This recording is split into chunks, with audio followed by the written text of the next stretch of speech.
Tupo tayari. Chombo kinachotumika kuonesha upande wa kaskazini, kusini, mashariki. Dira. Dira. Safi. Mko tayari? Tupo tayari. Kitendo gani husaidia kutunza mazingira ya shule yenu?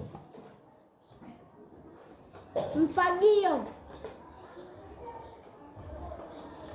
Miti. Maua. Kitendo gani husaidia kutunza mazingira ya shule yenu? Kitendo ambacho husaidia kutunza mazingira ya shule yenu. Kufagia. Kufagia vizuri. 2-0. Haya. Ukichanganya rangi ya njano na rangi ya buluu unapata rangi gani? Kijani. Kijani. Safi. 3-0.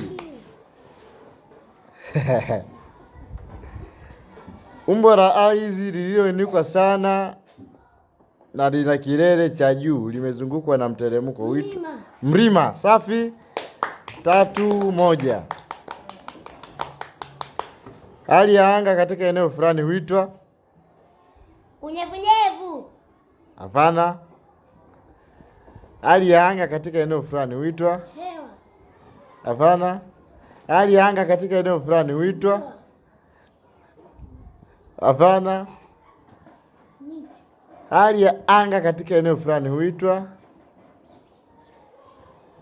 juu. Hali ya anga katika eneo fulani. Joto. Hali ya anga katika eneo fulani.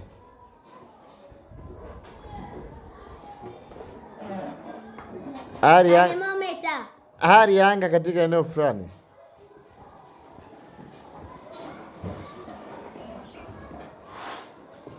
Hali ya anga katika eneo fulani. Thermometer. Hali ya anga katika eneo fulani. Upepo. Hali ya anga katika eneo fulani.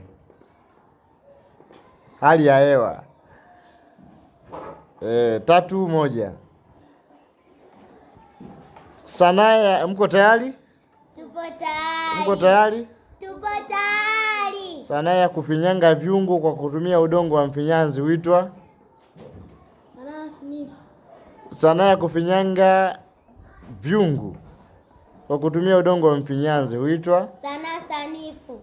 Sanaa ya kufinyanga vyungu kwa kutumia udongo wa mfinyanzi huitwa sanaa maonesho. Sanaa ya kufinyanga vyungu kwa kutumia udongo wa mfinyanzi huitwa sanaa ya ufinyanzi. Sanaa ya ufinyanzi. Sanaa ya ufinyanzi. Safi. 4-1.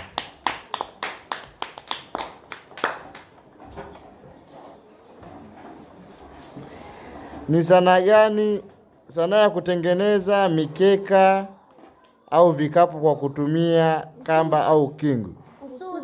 Ususi. Kaanza huyo hapo. 4-4-4-2. Safi. Mko tayari? Tupo tayari. Ni nyenzo gani ya asili inayotumika kutengeneza dori au mwanasesere? Mfinyanzi. Udongo wa mfinyanzi. Kaanza huyu hapa. 4-3.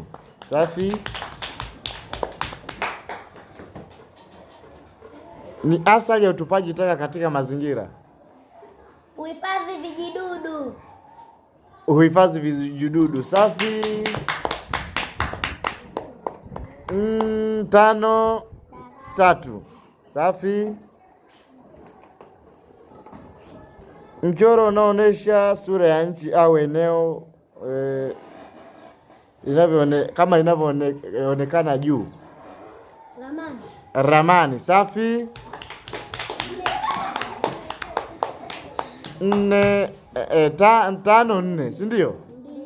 Kwa hiyo mshindi wetu hadi hapo kashapatikana. Mshindi wetu ni nani? Kaleni.